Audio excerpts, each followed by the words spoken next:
안녕하세요. 오토리 박기돈입니다. 네, 드디어 오늘 많은 분들이 기다리셨던 쉐보레 콜로라도가 오늘 선을 보였습니다.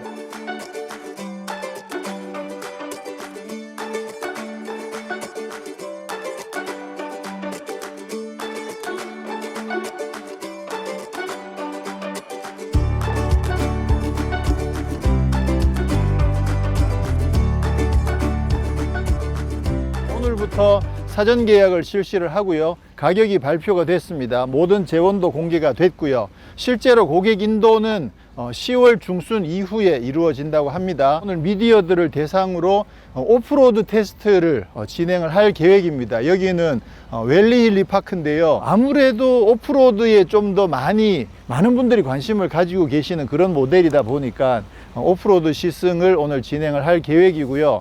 사실 또 쉐보레 같은 경우에는 하체 세팅이나 이런 부분들도 워낙 좋아서 온로드에서도 상당히 괜찮은 어떤 승차감을 제공할 것으로 기대를 하는데 오늘은 온로드 시승은 없어서 그 부분은 다음에 다시 한번 살펴봐야 될 것 같습니다.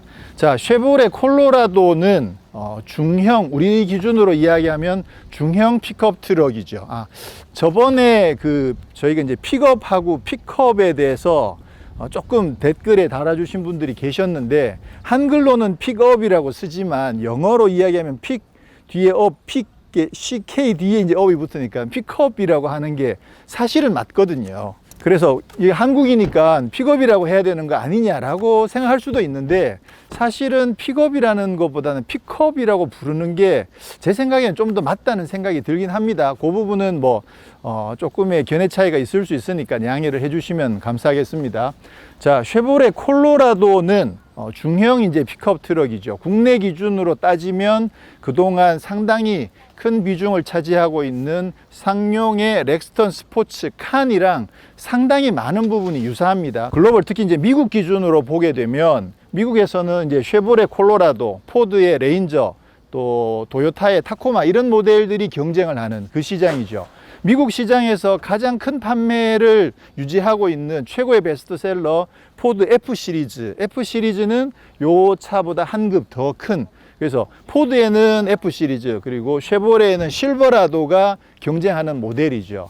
국내에는 그동안 쌍용의 렉스턴 스포츠밖에 없었는데 콜로라도가 드디어 이제 수입이 되면서 아주 강력한 경쟁자가 등장을 했습니다. 아무래도 국내에서는 많은 분들이 렉스턴 스포츠 칸과 비교를 해서 어떤 것을 선택할 것인지를 고르게 될 것 같은데요. 콜로라도의 특징들을 간단하게 말씀드리면, 사이즈는 렉스턴 스포츠 칸이랑 거의 비슷합니다. 근데 렉스턴 스포츠 칸이 2.0 디젤 엔진에 6단 변속기를 얹고 있는데, 이 차는 가솔린 3.6 6기통 엔진에 8단 변속기를 얹고 있다는 점에서 좀 차이가 많이 날 것 같고요. 편의 장비 면에서는 렉스턴 스포츠 같은 경우에는 통풍 시트라든가 그런 국내에서 많은 분들이 선호하는 사양들이 조금 더 집중되어 있는 반면에, 이 차 같은 경우는 자기들 나름대로 이제 정통 아메리칸 픽업 트럭이라고 이야기하는 만큼 좀 뭔가를 끄는 견인 능력이라든가 아니면 주행 감각 면에서도 뭔가를 무거운 짐을 끌고 갈 때 주행 안정성, 이런 부분들을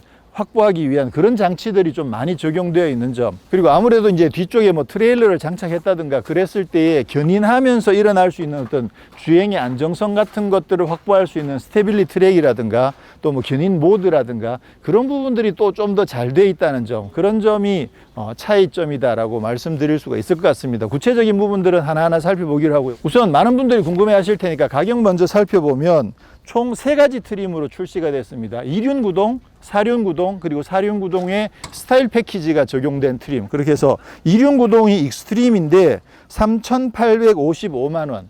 생각보다 좀 싸게 시작하는 게 아닌가라는 생각이 좀 들긴 합니다. 그리고 4륜 구동 모델은 익스트림 4WD인데 4,135만 원. 그리고 익스트림 X는 스타일 패키지가 적용된 요 차거든요. 여기 사이드 스텝이라든가 블랙 보타이라든가 그런 여러 가지들이 적용된 요 익스트림 X가 4,265만 원이고요. 그리고 렉스턴 스포츠 칸 같은 경우에는 이제 뒤쪽 서스펜션이 뭐냐에 따라서 트림이 두 가지가 나뉘죠. 크게. 그렇게 해서 지금 이 차도 당연히 이제 스프링이 들어있는 리지드 엑셀 타입이다 보니까 렉스턴 스포츠 칸 중에서 판스프링이 적용되어 있는 파이오니어 S의 사륜구동이랑 비교해 보면 파이오니어 S의 사륜구동이 3,250만 원이거든요. 이 차의 사륜구동이 4,135만 원이니까 약 한 800 몇십만 원 정도 차이가 나는데, 그렇게 따지면 사실 가격 차이가 꽤 크죠. 근데 이제 이 차 같은 경우는 가솔린 3.6 6기통의 8단 변속기고, 뭐 스테빌리티 트랙이라든가 그런 기능들도 상당히 잘 돼 있고, 그러다 보니까 결국은 고객분들이 자기가 원하는 그 라이프 스타일에 따라서 선택하시는 게 맞다라는 생각이 들죠. 파이오니어 S 같은 경우에는 이제 통풍 시트도 옵션이기 때문에, 이 차는 아예 통풍 시트가 없긴 합니다만, 그래서 구체적으로 사양이라든가 차의 특성들을 잘 이해를 하신 다음에 내가 원하는 방향이 뭔지에 맞게 차를 선택하시면 될 것 같습니다. 자, 사이즈를 한번 보시면 이 차의 길이가 5,415고 휠 베이스가 3,258인데 렉스턴 스포츠 칸 같은 경우에는 이 차보다 길이가 10mm가 짧아요. 1cm가 짧은 거죠. 길이는 거의 똑같다고 보시면 됩니다. 그 다음에 휠 베이스가 이 차는 3,258인데 48mm가 더 길어요. 48mm 그러면 거의 5cm잖아요. 요 정도 휠 베이스가 더 길다는 이야기인데, 근데 특징이 뭐냐면 휠 베이스가 조금 더 기니까 뭐 주행 감각면에서 조금 유리할 수도 있겠죠. 근데 특징적으로 이 화물 공간의 이 베드의 길이가 렉스턴 스포츠 칸보다 좀 짧아요. 전체적인 비례해서 보면 앞부분에 여기가 좀 많이 길고, 여기 공간은 이따 실내를 한번 타서 공간이 어느 정도 차이가 나는지 한번 비교를 해볼 계획이고요. 그러다 보니까 상대적으로 길이는 똑같은데 이쪽 길이가 렉스턴 스포츠 칸보다 좀 짧아요. 전체적으로 보면 이쪽 길이가 많이 길고 여기는 좀 짧은 느낌이 들죠, 비례면에서. 그리고 실제로 적재 용량 면에서도 이 차가 지금 1170리터인데 렉스턴 스포츠 칸은 1262리터거든요. 한 100리터, 90리터 정도 차이가 나죠. 그래서 공간 면에서 렉스턴 스포츠 칸의 화물 공간이 조금 더 넓더라. 그러면 이게 적재 용량을 중량으로 따지게 되면 어떻게 되냐면, 렉스턴 스포츠가 적재 중량이 400kg고 렉스턴 스포츠 칸의 프로페셔널, 그러니까 뒤에 그 파이브링크가 들어있는 그거가 500kg, 그리고 판스프링이 들어있는 파이오니어가 적재 하중이 700kg인데 이 차는 400kg예요. 그러다 보니까 뒤에 이제 짐을 실을 수 있는 하중은 렉스턴 스포츠 쪽이 좀 더 크더라. 그렇게 이해를 하시면 될 것 같습니다. 우선 외관 비해부터 잠깐 한번 살펴보면, 이쪽에 발판이 잘 돼 있고, 여기 까만색 보타이가 적용되어 있는 부분은 스타일 패키지가 적용된 그 X 트림, 최상위 트림에 여기에 적용이 되어 있습니다. 이게 내려보면 이게 스르륵 이렇게 내려오죠. 요게 요 사이에 그 로터리 댐퍼가 적용이 돼 있어요. 그러다 보니까 퉁 떨어지지 않고 스르륵 내려오는 점, 요 점도 상당히 괜찮은 매력적인 부분이고요. 지금 여기에 커버가 이게 좀 굉장히 고급스러운 커버로 마감이 되어 있거든요. 이렇게 스프레이 뿌려가지고 커버 해놓은 그런 형태의 커버가 마련이 되어 있습니다. 이쪽 바깥에 무슨 뭐 전원을 연결할 수 있는 장치라든가 뭐 그런 부분들은 따로 없네요. 위에 적용되어 있는 바 이런 부분들은 옵션이고요. 그리고 여기 보시면 이게 도어를 내렸을 때 여기를 그냥 이렇게 올라가려면 좀 쉽지 않잖아요. 그래서 여기에 사이드 스텝이 적용되어 있어요. 여기. 그래서 스텝이 적용되어 있어서 이렇게 올라가면 굉장히 쉽게 올라갈 수 있습니다. 여기 올라오니까 이거 뛰어보게 되는구나. 오, 이거 재밌다. 이거 꿀렁꿀렁. 여기에 튀어나와 있는 부분들이 있죠. 요 부분들은 여기에 패널을 깔아 가지고 2단으로 분리해서 아래층 위층으로 짐을 넣을 수 있을 때, 그때 쓸 수 있도록 이렇게 장치들도 마련을 해 놨습니다. 지금 타이어가 굿이어 랭글러 약 오프로드 타이어가 적용되어 있는데, 이것도 기본으로 적용되어 있는 타이어입니다. 사이즈가 255 65R17 65 시리즈. 그리고 아까 말씀드린 것처럼 요 사이드 스텝 요거는 최상위 트림에 적용되어 있는 거고요. 앞모습을 보시면 이번 콜로라도는 2세대 모델이에요. 2014년도에 나온 2세대 모델인데, 그러다 보니까 사실은 이제 조금 시간이 지난 느낌이 들긴 하죠. 여기에 요렇게 뭐 라인도 처리가 되어 있고, 하여튼 좀 우락부락하고 볼드한 느낌이 많이 강조가 되어 있습니다. 이 차는 확실히 오프로드를 좀 더 많이 강조하고 있다는 생각이 듭니다. 실내는 보시는 것처럼 아주 투박합니다. 네. 사륜구동 시스템도 지금 렉스턴은 2륜, 4륜으로 저는 2륜과 4륜, 로, 4륜, 하이 그렇게 적용되어 있는데 이 차 같은 경우는 오토 모드가 적용이 되어 있거든요. 그러다 보니까 이 부분에서도 렉스턴 스포츠보다는 좀 더 우위인 부분이죠. 통풍 시트가 없어서 와, 뜨겁습니다. 시동을 한번 걸어 볼까요? 아무래도 이제 가솔린 6기통 엔진이다 보니까 정숙성 면에서는 뭐 확실히 더 탁월하다는 생각이 들고요. 전체적으로 뭐 굉장히 투박합니다. 변속기 레버에 수동으로 변속하는 모드가 장착이 되어 있고요. 지금 여기 보시면 보스 오디오가 적용되어 있는데 요거는 옵션 패키지로 적용하실 수가 있습니다. 슬라이드는 전동이고요. 그리고 등받이는 수동이네요. 그다음에 텔레스코픽은 충분히 길이 조절이 충분하고요. 통풍 시트 없는 건 역시 좀 불편하긴 합니다. 확실히 스마트 크루즈 컨트롤 뭐 이런 거 없습니다. 그냥 일반 크루즈 컨트롤이 적용이 되어 있습니다. 지금 아까 보신 것처럼 여기 아까 제가 앉았던 그대로 둔 상황인데 실내 공간은 뭐 굉장히 여유가 있네요. 이게 그 크루캡, 우리나라에서 이제 더블 캡이라고 많이 불렀던 크루캡이다 보니까 뒷좌석 공간도 충분히 확보를 한 상황이거든요. 등받이 각도 조절 같은 게 따로 안 되지만 뒷좌석 공간은 상당히 여유가 있고요. USB 충전할 수 있는 게 2개 마련이 되어 있네요. 이건 잘 해놨네. 두 개씩이나. 자, 2열 공간도 상당히 여유가 있습니다. 개인적으로는 승차감이 어떨지가 사실 상당히 궁금한데 렉스턴 스포츠 칸 같은 경우에는 아무래도 이 프레임 셰시 위에다가 얹었다 보니까 승차감이 있어서 사실 조금 아쉬운 점들이 많았는데 이 차는 쉐보레다 보니까 나름 승차감이 사실 좀 기대가 많이 됩니다. 후륜 서스펜션이 리지드 엑스림에도 불구하고 좀 괜찮은 승차감을 주지 않을까 그 부분이 기대가 되는데 다음에 한번 살펴봐야 될 것 같고요. 이쪽 밑에 시트가 이렇게 하면 이렇게 접히거든요. 이렇게 올리면 그럼 밑에다가 이제 여러 가지 짐들을 넣을 수 있는 공간도 마련이 되어 있습니다.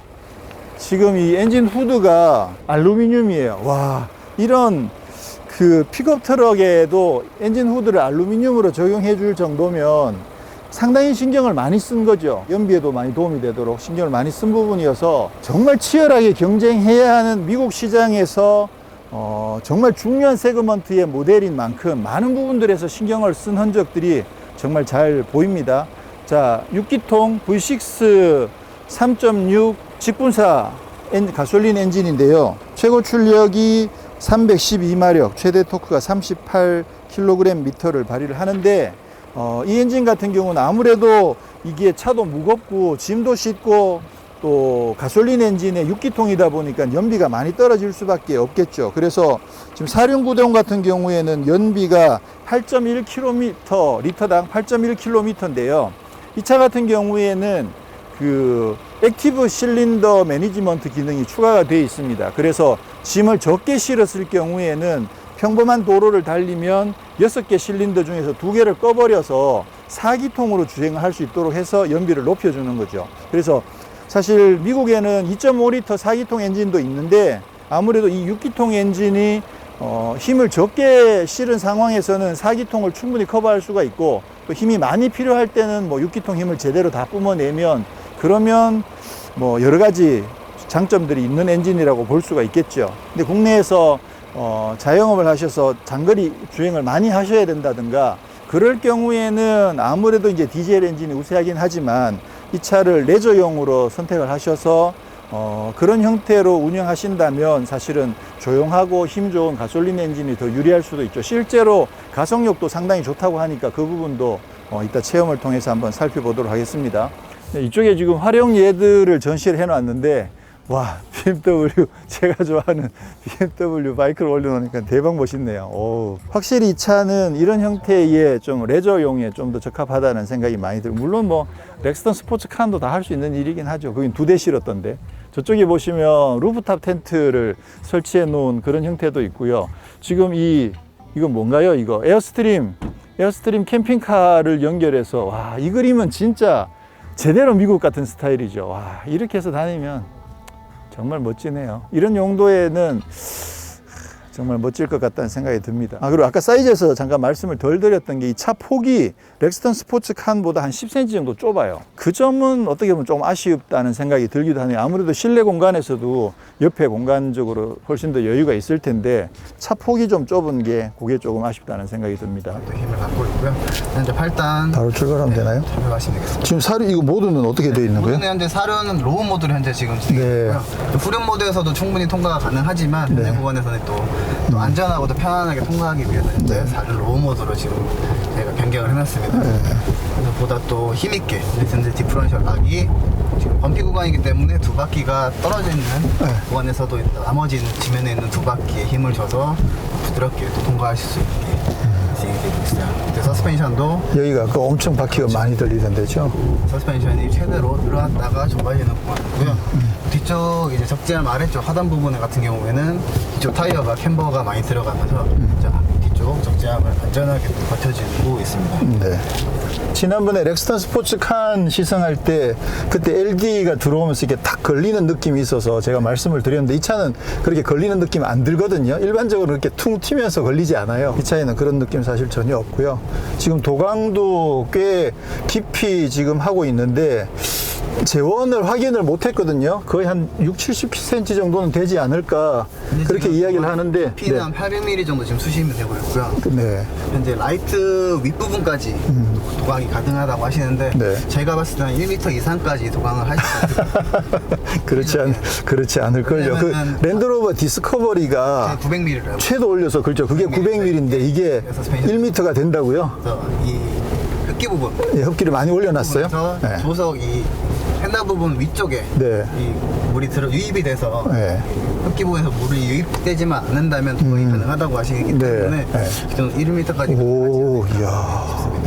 지금 이거 뭐 여기가 예전에 랭글러 가지고도 여기 코스 만들어서 했었는데 뭐 웬만큼 거의 비슷한 수준으로 지금 이 차가 주행을 하고 있어 가지고 승차감이 지금 굉장히 좋네요. 오프로드에 물론 이제 온로드에서 승차감을 확인해 보는 게 더 중요하긴 한데 지금 오프로드에서 이게 퉁퉁 튀는 느낌들이 보면 상당히 부드럽게 튀고 있어서 와, 자 여기는 이제 옆으로 올라가서 반대로 기울어서 아이고 여기는 설계 자체를 배가 안 닿을 수 있을 만큼만 딱 설계를 해놨기 때문에 그냥 넘어가면 되는데 사실은 처음 가보는 데면 저기 배가 닿나 안 닿나 고민을 좀 많이 해야 되는 게 특히나 이 차는 휠베이스가 워낙 길기 때문에 그 부분 조금 조심을 해야 될 것 같긴 해요. 거기는 사면이고 이 정도는 뭐 그렇죠. 거뜬하게 움직이는 오히려 오프로드 좋아하시는 분들은 네. 타이어를 연비 타이어로 또 바꾸시면 또 네. 보다 더 좋게 이거 오프로드 진짜 재밌다 이거. 이야. 사계절용 타이어가 꼽혔는데도 충분히 또 가능하시다는 물론 랭글러에서 이게 스웨이바 분리시키고 뭐 이렇게 해서 넘을 수 있는 거에 비하면 사실은 잽이 아닐 수도 있어요. 그렇긴 한데 일반인들이 그렇게 아주 터프한 코스를 정복하러 가는 상황이 아니고 이것만 하더라도 지금 엄청나게 과격한 길인데 근데 여기를 이렇게 무리 없이 이렇게 다닐 수 있을 정도면 사실 뭐 상당한 실력인 거죠. 하셔야 되잖아요. 뒤에 치면 싫으시고. 이거 폭이 좁은 거 이거 의외로 괜찮을 수도 있겠다. 제가 아까 이 차 폭이 렉스턴에 비해서 한 10cm 정도 좁아가지고 실내 공간이 실제로 길이가 굉장히 좁잖아요. 옆에 보면. 근데 이게 임도나 이런데 아무래도 더 넓은 길이 없을 수도 있으니까 그런 거 감안하면 오프로드에서는 그게 더 장점이 될 수도 있겠네요. 타보니까 별게 다 나오네. 또 우리 매니아분들은 또 하단부에는 또 보강을 해서. 예. 생각보다 오프로드 실력이 진짜 좋네. 일상 생활에서는 또 충분하게 또 하실 것 같아요. 저는 확실히 이 승차감이 제일 인상적인 것 같아요. 프론트가 또 WC1이 되기 때문에 네. 보다 또 승차감이 좋다고 볼 수 있을 것 같습니다. 네, 고맙습니다. 고맙습니다. 최근에 영상 녹화나 녹음에서 실수를 해서 저희가 영상을 더빙으로 전달 드린 적이 몇 번 있었는데요. 죄송합니다. 오늘도 녹화에 실수가 좀 있었습니다. 그래서 부득이하게 더빙으로 전달드리는 점 좀 양해를 부탁드립니다. 앞으로 이런 일이 발생하지 않도록 더욱더 주의를 하도록 하겠습니다. 네, 오프로드 코스 이후에 저희는 트레일러를 달고 주행하는 시험을 해봤습니다. 지금 슬라럼처럼 코스를 만든 다음에 그 코스를 따라서 주행하는데 콜로라도 뒤에 캠핑카를 연결을 했습니다. 그래가지고 콜로라도보다 덩치가 더 큰 캠핑카를 달고 주행을 해봤는데요. 사실 저도 캠핑카를 달고 주행하는 건 처음이었거든요. 그랬는데 깜짝 놀란 게 이게 전혀 아무것도 달려있지 않은 것처럼 정말 자연스럽게 주행이 가능했습니다. 실제로 뭐 엑셀을 더 많이 깊이 밟는다든가 그런 느낌도 전혀 없고 뭔가 뒤에서 붙잡고 있다는 느낌도 전혀 없이 정말 아무렇지도 않게 그냥 출발하고 코너를 돌아 나가는 것도 물론 이제 슬라럼 코스처럼 굉장히 꼬불꼬불하다 보니까 속도를 많이 내진 않았지만 굉장히 부드럽게 자연스럽게 주행을 했다는 점이 상당히 신기했고요.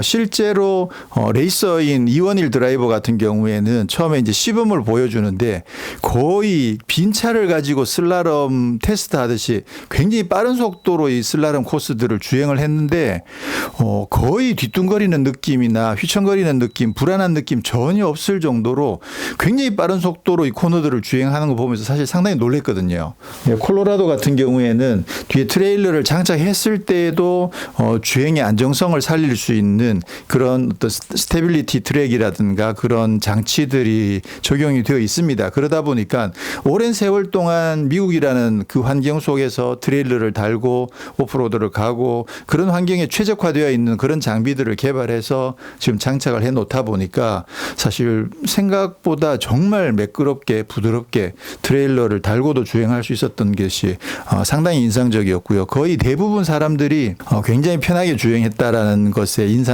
깊이 받았다고 합니다.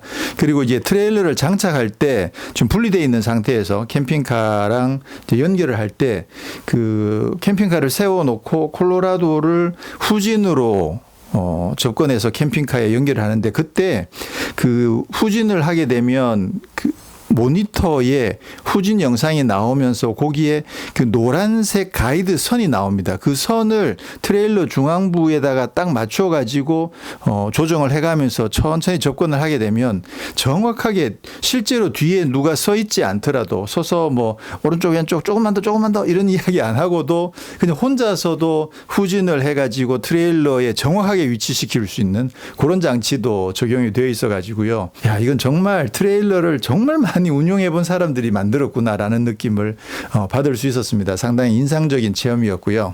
근데 지금은 웰리힐리 파크의 중급자 코스 아니면 상급자 코스 어딘지 정확하게 모르겠는데 그 슬로프 정상에서부터 지금 이제 산길을 내려가고 있는 상황입니다. 올라오는 동안에는 제가 아니고 다른 매체의 후배 기자가 운전을 해서 올라왔는데 그냥 사륜구동 모드를 오토에다 두고 올라왔는데 굉장히 편하게 아무 크게 힘든 거 없이 굉장히 산길, 숲길 이렇게 헤치면서 올라왔고요. 지금부터 이제 내려가는 과정인데 내려가는 과정에도 이제 오르막과 내리막이 조금 반복이 되긴 합니다. 그런데 지금 콜로라도에는 HDC가 없어요. 지금 최근에 SUV들이 산길을 내려갈 때 HDC를 켜놓게 되면 사실은 브레이크에 큰 무리를 주지 않고 엔진 브레이크를 사용해서 일정한 속도로 자연스럽게 내려올 수 있는 기능이 내리막이 긴 그런 코스에서는 굉장히 중요한데 지금 이 차에는 HDC가 없는 점이 좀 상당히 의아스럽다라는 생각이 들 정도로 지금 HDC는 없는 상황이고요. 그렇긴 한데 전체적으로 굉장히 편안하게 오프로드임에도 불구하고 편안하게 내려올 수가 있습니다. 실제로 승차감이 어떨지는 실제 도로 주행을 통해서 한번 확인을 해봐야만 알 수 있겠다. 지금 전체적으로 굉장히 승차감이 좋다라고만 생각했는데 의외로 또 단단한 점들도 있어가지고 그 부분은 다음에 직접 한번 확인을 해보는 것으로 하도록 하겠습니다. 근데 아무래도 이번 시승을 통해서 제일 중점적으로 살펴보게 되는 부분은 결국은 이제 렉스턴 스포츠 칸이랑 어떻게 느낌이 다른가에 일단 우선은 좀 더 관심을 많이 가지게 되는데요. 일단 엔진 자체가 뭐 힘이 굉장히 여유가 있다 보니까 또 특히나 아이들링 상태에서도 워낙 조용하기도 하고 6기통이니까 뭐 엄청나게 조용할 수밖에 없죠. 6기통 가솔린이니까. 그래서 엄청나게 조용하고 또 8단 변속기도 픽업 트럭에 최적화되게 세팅이 되어 있는 점, 그런 점들을 감안했을 때 일단 굉장히 매끄러운 주행이 인상적이었고, 실제로 도로에서 달려보면 이게 힘이 또 얼마나 좋은지를 좀 더 체험해 볼 수 있을 텐데 오늘은 그 부분이 없어서 조금 아쉽긴 하고요. 근데 전체적으로 보면 엔진과 변속기 그리고 서스펜션의 세팅 또는 험로를 넘어가는 모습들 전체적으로 렉스턴 스포츠 칸보다는 상당히 세련된 느낌을 받습니다. 뭐 디자인적으로나 아니면 편의 장비 면에서 조금 투박하거나 조금 빠진 부분, 아쉬운 부분, 특히 이제 통풍 시트가 없다는 점이 개인적으로는 너무 많이 아쉬운데, 그런 점들이 조금 아쉬운 점들이 있긴 하지만 근데도 전체적으로 기본적인 하드웨어적인 주행 성능, 주행 감각 이런 면에서는 굉장히 매끄러운 주행 감각을 선보이는 점에서 만족도는 상당히 높다라고 생각이 됩니다. 특히나 렉스턴 스포츠 칸 같은 경우에는 그래도 비교적 그 진동을 잘 잡아놓긴 했음에도 불구하고 아무래도 이 프레임 자체 특유의 그 진동이 조금은 남아 있었던 반면에 이 차 같은 경우는 아직까지 오프로드 주행에서만 봤을 때는 그런 느낌이 거의 나타나지 않을 정도로 굉장히 매끄럽게 주행하고 있는 점이 돋보이고요. 그리고 아무래도 이제 프레임이 적용되어 있다 보니까 강성 자체도 워낙 좋아가지고 그런 점에서 일단은 만족도는 굉장히 높습니다. 자, 그러면 결국은 이제 국내에 아직은 렉스턴 스포츠 칸이랑 콜로라도 두 대가 우선 경쟁을 하고 있는 상황에서 결국은 고객이 원하는 스타일이 뭐냐에 따라서 결정이 된다라는 생각이 들어요. 아무래도 이제 렉스턴 스포츠 칸은 디젤 엔진이 적용돼 있고 그러다 보니까 연비가 조금 더 유리하고 그리고 차 가격도 좀 더 싸고 그러다 보니까 좀 더 경제적으로 이 차를 또는 상업적으로 사업적으로 운영하시려고 하시는 분들한테는 좀 더 유리한 면이 있겠죠. 그리고 그 적재 용량도 더 부피 면에서도 더 크고 무게 면에서도 더 크다 보니까 그런 짐들을 한꺼번에 많이 운반해야 되는 분들에게는 당연히 이제 렉스턴 스포츠 칸이 더 적합하다는 생각을 할 수 있고요. 그런 반면에 좀 더 레저용으로 즐기고자 하시는 분들은 이번 콜로라도를 한번 잘 살펴보시는 게 좋겠다라는 생각이 드는 게, 아무래도 레저로 운영하시는 분들은 평소에 또 주행을 많이 하지 않는다고 치면 연비가 조금 낮은 6기통 휘발유 엔진이라고 하더라도 사실 크게 부담이 되지 않을 수 있거든요. 근데 뭐 어차피 세금은 화물차 세금을 내기 때문에 뭐 2.2나 3.6이나 똑같이 세금을 내니까 그 점에서도 또 유리한 점들도 있고, 그리고 아무래도 이제 레저용으로 운영하시는 분들은 조금이라도 진동이 있고 시끄러운 디젤보다는 부드러운 가솔린을 더 선호할 가능성들이 더 높죠. 그리고 오프로드에 들어갔을 때도 물론 렉스턴 스포츠 칸도 오프로드 성능이 상당히 좋긴 합니다만 전체적으로 콜로라도가 좀 더 많은 고민을 하고 오랫동안 이 차들을 만들어 온 그런 노하우가 돋보이는 점들이 분명히 있는 것 같긴 하거든요. 그렇게 봤을 때 좀 더 레저용으로 이런 픽업 트럭을 원하시는 분들은 분명히 한번 콜로라도를 체험해 보시고 적극적으로 한번 검토해 보시는 게 좋지 않을까, 그렇게 대충 좀 나눠지는 것 같아요. 그리고 연말에는 포드 레인저가 들어온다는 소식도 또 있고요. 그리고 지프에서는 랭글러를 베이스로 한 글래디에이터가 또 글로벌에서 선을 보였죠. 그 차도 또 매니아들한테는 상당히 또 많은 관심을 끄는 모델이다 보니까 그 차도 만약에 국내에서 콜로라도가 성공을 하고 레인저도 들어오고 하다 보면 또 글래디에이터도 또 들어올 수도 있겠죠. 그렇게 되면 그동안 국내 시장에서 거의 유일하게 쌍용의 렉스턴 스포츠 칸이 뭐 유일하게 쌍용의 그 국내 픽업 트럭을 지배하고 있었는데 드디어 이제 여러 경쟁 모델들이 들어와서 고객들이 다양한 선택을 할 수 있는 그런 기회가 생긴다는 점에서 사실 상당히 반가운 그런 사건이기도 합니다. 물론 이제 또 뭐 포드 F 시리즈 같은 차가 들어오면 사실 F 시리즈를 기대하시는 분들도 굉장히 많거든요. 그래서 F 시리즈까지도 들어온다고 뭐 그러면 뭐 더 좋아지긴 하겠지만 어쨌거나 뭐 한꺼번에 다 이루어질 수는 없으니까 이번 콜로라도의 국내 출시를 통해서 조금 더 이게 저변이 넓어지고 또 레인저, 글래디에이터, F 시리즈 이런 차들이 속속 국내에 들어오면 상당히 재미있는 픽업드로 환경이 되지 않을까 그런 기대를 하고요. 오늘 어쨌거나 이 콜로라도 시승은 오프로드에서는 정말 재미있다. 특히나 이제 이 코스가 랭글러를 타고 주행했던 코스인데 사실 뭐 랭글러한테는 사실 너무 쉬운 코스였죠. 그런 코스들을 콜로라도도 역시나 굉장히 쉽게 주행하는 모습들을 보면서 콜로라도의 오프로드 성능도 상당하다라는 부분을 오늘 확인할 수 있었고요. 저는 다음에 또 다른 모델로 찾아뵙도록 하겠습니다. 고맙습니다.